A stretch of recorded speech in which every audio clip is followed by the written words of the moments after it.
sir, you are saying that there are many mosques which are designed as temples. जो RSS chief की बात को नहीं मानते। अरे आप छोड़ दीजिए ना आरएसएस चीफ को। Babri Masjid, this is not about the RSS, this is not about the BJP, this is about petitioners, this is about petitioners who are seeking their right to worship. Sir hold on, parliament के बनाए हुए कानून को भी नहीं मानेंगे। शाहिद अली साहब, just second, you are outnumbering Sohan Lal Arya here. Okay, चलिए आप बताइए। हम ये कह रहे हैं कि I am not outnumbering anything. You are. There are two of you. You can't outshout him. Sir, I am not batting for anyone. I am batting for what is visible. You may say anything. Visibly, if you can You see. may say anything. Shahid Ali Saab, just answer. Just 10 seconds of silence. Let me ask you a specific question. 10 seconds, please. Let me ask you a specific question. आप कह रहे हैं कि कितनी मस्जिदें होती हैं, कितने लोग हैं मेवात में रहते हैं जिनके नाम हिंदुओं जैसे होते हैं, तो आप क्या ये कह रहे हैं कि कितनी मस्जिदें हैं जिनके अंदर मूर्तियां हैं, that there are mosques which have idols inside? Yes or no? मैं ये कह रहा हूं कि यहां भी नहीं है, मैं कह रहा हूं यहां भी नहीं है। तो ये क्या है? के कंजेक्शन सरमाइज के बेस पे ये क्या है? समथिंग और आपने उसको मान लिया।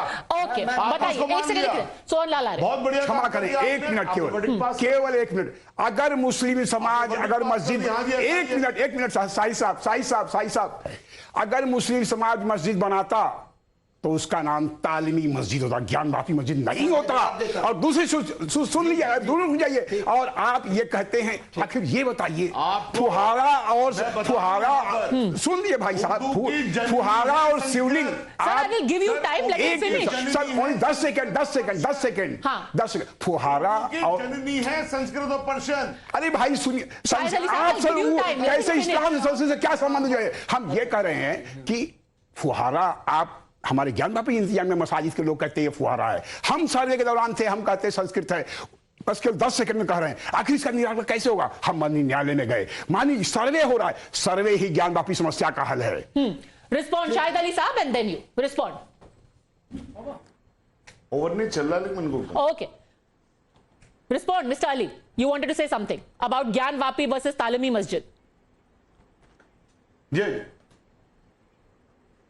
मैंने बताया कि ज्ञानवापी एक संस्कृत का वर्ड है और संस्कृत की जननी है उर्दू, यानी उर्दू जो पैदा हुई है संस्कृत से पैदा हुई है। उर्दू हमारे देश की जबान है।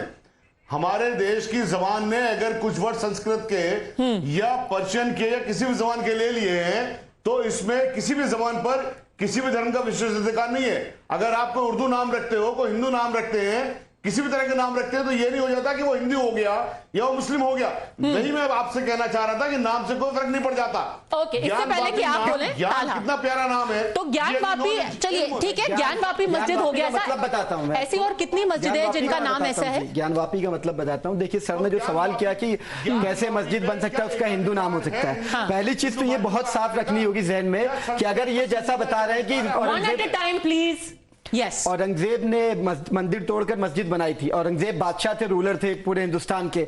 अगर थोड़ा सा भी उनके अंदर ईमान धर्म होगा तो मस्जिद किसी ऐसी जगह पे नमाज जायज नहीं होगी जो किसी और की हो, जो कब्जा करके हो, जबरदस्ती गई हो या किसी धार्मिक स्थल को तोड़ के बनाई गई हो। तो जो देश का बादशाह जहां उंगली रख दे उसकी सरजमीन बन जाती है। वो अगर धर्म को मानने वाला है, उसे बहुत कहा जाता था रिलीजियस थे, फंडामेंटलिस्ट थे, तो औरंगजेब ऐसी जगह मस्जिद बना ही नहीं सकता।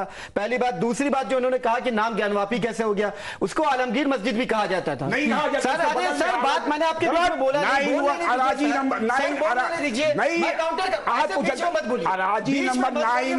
उनको बोलने दीजिए, मेरी बात पूरी होने दीजिए। सब तरीके से बहस करें तो आलमगीर मस्जिद भी कहा जाता था। मैं मान लेता हूं आलमगीर नहीं था, ज्ञानवापी था। ज्ञान का मतलब होता है ज्ञानवापी का कि ज्ञान की नदी। हम भारत के मुसलमान बहुत सी रोजाना की जो उनकी रिचुअल्स है, बहुत सी रोजमर्रा जिंदगी में ऐसे अमल करते हैं जो आपको अरब के मुसलमानों में, जो आपको दुनिया की किसी कोने के मुसलमानों में नहीं मिलेगा। वो हमारे भारतीय संस्कृति का हिस्सा है, उसका असर है। मुसलमान अपनी जिंदगी में इंप्लीमेंट करते हैं। ऐसी कौन सी ऐसी एक और अगर मस्जिद बता ज्ञानवापी दीजिए हो, मैंने भारत में। आपको बताया कि चारों तरफ से एक मंदिर से घिरा हुआ, उसके अगर ज्ञानवापी का नाम रख दिया तो उस नाम में क्या बुराई है? बिल्कुल कोई बुराई नहीं है, आप ये बता दीजिए। This is very good information. So Gyanvapi के अलावा और कौन कौन सी ऐसी मस्जिद है जिनका ऐसा नाम है? जैसे टीले वाली मस्जिद लखनऊ में कही जाती है, इसका क्या मतलब है? टीले वाली मस्जिद ज्ञानवापी से कैसे? अरे आप कह रहे हैं नाम ने टीले वाली, कोई इस्लामिक नाम तो है नहीं। आपने कहा ना कि कोई नाम बता दीजिए। आप हरियाणा में जाइए, बहुत से ऐसी मस्जिदें मिल जाएंगी आपको। मुझे तो जहन में नाम नहीं है, बट मैं आज फिर अभी आप तो कह रहे हैं हमारी गंगा जमुनी तहजीब ऐसी है कि ऐसी सैकड़ों मस्जिद है हमारे देश में। मैंने कहा कि भारतीय संस्कृति का हिस्सा एक बड़ी मेजॉरिटी यहाँ पे हिंदू धर्म से कन्वर्ट हुई है, तो ऐसी उसने अपनी धार्मिक अर्चना, उसने धार्मिक रिचुअल्स बदल लिए, पर संस्कृति का असर अभी भी है। बहुत से जुलूस ऐसे निकलते हैं जो आपको अरबियन कंट्रीज में नहीं मिलेंगे, इस्लामिक जुलूस, बट वो भारतीय संस्कृति का हिस्सा है, उसके असर की वजह से बड़ी अजीब सी बात है कि भारतीय संस्कृति की आप बात कह रहे हैं कि ज्ञानवापी मस्जिद नाम रख दिया, पर एक इकलौती ही ऐसी मस्जिद है जो हमारी संस्कृति को लेकर के ज्ञानवापी नाम लेके बैठी हुई है। सोहन लाल आर्या जी, यहां पे एक साफ साफ बात ये कही गई है कि क्या पता किसने जाकर के मूर्ति रख दी होगी। और मस्जिद में मूर्ति नहीं है Fatima, make it very clear. आप बार बार ये कह रही हैं मस्जिद में मंदिर में, ये गलत बोल रहे हैं। ये पूछे कहा मस्जिद में मंदिर है, सर बताइए। हाँ, मंदिर मस्जिद में और तहखाने में है कि मस्जिद में? क्लियर देखिए, तहखाने में आपको कुछ नहीं पता है सर, छोड़िए नमाज पढ़ने से बताइए ना। तहखाने आप बता रहे हैं ना, बताने दीजिए ना, फिर बता दें।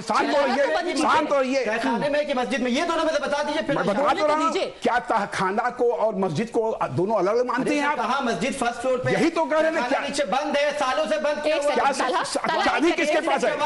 चाबी किसके पास है? एक सेकंड सर, एक सेकंड, चाबी किसके पास है? एक सेकंड, ये तो ऐसी वही बात हो गई कि आप कह रहे हैं कि मैं अपने घर के ग्राउंड फ्लोर पे रहता हूं, नीचे बेसमेंट है, पर बेसमेंट मेरे घर पे नहीं है।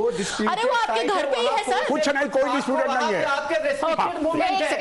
एक मिनट, हॉल में आप प्रेयर कर सकते हैं, नमाज पढ़ सकते हैं, वजूखाने में वजू कर सकते हैं, और कहीं नहीं जा सकते। सोहन लाल आर्या जी, ये बताइए हमें कैसे पता कि इतने सालों में आपने चुपके से जाकर के वहां पे मूर्ति नहीं रख दी तहखाने में? ये पत्थर की जो दीवारें हैं, ये कम से कम कुछ नहीं तो 6-6 फीट मोटी दीवारें हैं। ये आज की नहीं है, यह उस भव्य मंदिर का हिस्सा है। तो रखने का मतलब क्या है? इसी के ऊपर तो ये पूरा का पूरा, अगर ये मस्जिद है, हम उसको मस्जिद कहते हैं, हम मस्जिद नहीं कहते, हम मस्जिद कहते हैं। और दूसरी चीज, अगर इतना है तो थोड़ा सब्र कर लिए। देखिए, सर्वे का आदेश भी हो गया है। अगर सर्वे होता है तो 10 बिंदुओं को लेकर के सर्वे का जो है आदेश दिए लेकर गए हैं। पहला सुन लिए, जो ऊपर 3 गुंबद है, और उसके बाद जो नीचे 3 शिखर है उस भव्य मंदिर का, जो 8 अप्रैल 1600 तक तोड़ा गया था, उन तीनों शिखरों का अगर सर आयु निर्धारण करेंगे तो 3 थ्योरियां फेल हो जाएंगी। 1 मिनट, बिल्कुल सुन लिए, बस केवल 5 सेकेंड। पहला, आप कहते हैं फुहारा है, फुहारा जो वजू खाना बनाए 75 साल हुआ। अगर ये मालूम हो जाएगा ये दीवार है ना, या शिखर 2000 साल पुराना है, तब की बात बता रहा हूं। फुहारा वजू खाना बनाए 75 साल हुआ। दूसरा, 8 अप्रैल 1669 को औरंगजेब के, यानी औरंगजेब अगर ये 2000 साल पर हुआ आयु तो ये 350 साल पहले औरंगजेब ने हुआ, यानी औरंगजेब के आक्रमण करने के पूर्व यहां भव्य मंदिर था। तीसरा, इस्लाम के उदय 1400 साल हुआ, यानी इस्लाम के उदय होने के पूर्व ये 2 है ना, इसका मतलब भव्य मंदिर था, दिव्य मंदिर था। The whole idea is, कुछ पता ही नहीं। Sir, the whole idea is, maybe none of us know anything, but if there is visual evidence of this nature, should or should it not be scientifically tested? That remains the basic question. Nobody is saying that it will be proven to be a temple or it will be proven to be a mosque, but legally people have the right to find out. That is what we'll focus on. August 3 is till when the survey has been stayed.